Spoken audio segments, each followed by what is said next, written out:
So I think that value to the society, we have to define value. So if it reduces, for example, the amount of promiscuity, then sure, that's a value to society.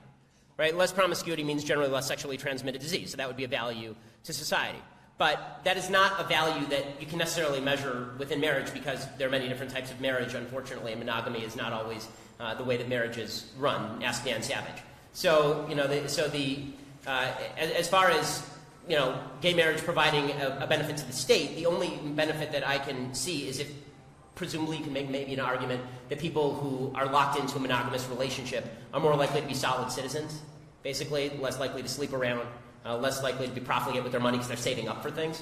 And maybe that's a benefit for society, sure. But the chief benefit of marriage was never about locking a man to a woman. I mean, the chief benefit of marriage, which is why I believe that the state really, if it has any stake in marriage at all, has a stake in traditional marriage.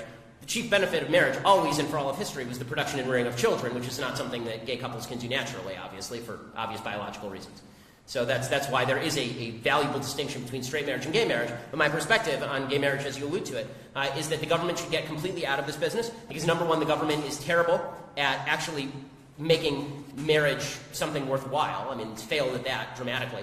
And number two, because the federal government, once we start enshrining gay marriage alongside straight marriage, the next step is going to be for states to use anti-discrimination law to crack down on religious institutions. And that's something that I fear is going to seriously encroach on religious freedom. So it seems to me that the best solution is for everybody just to go back to their respective churches and do what you want. So, other than the one benefit you said was that it would cut down on promiscuity, you do not see any other value. No, I mentioned another one, which would presumably be that you're more likely to save up for a house or something. Like financial responsibility in monogamous relationships tends to be higher than for people who are promiscuous, for example. Okay, all right, thank you. Sure.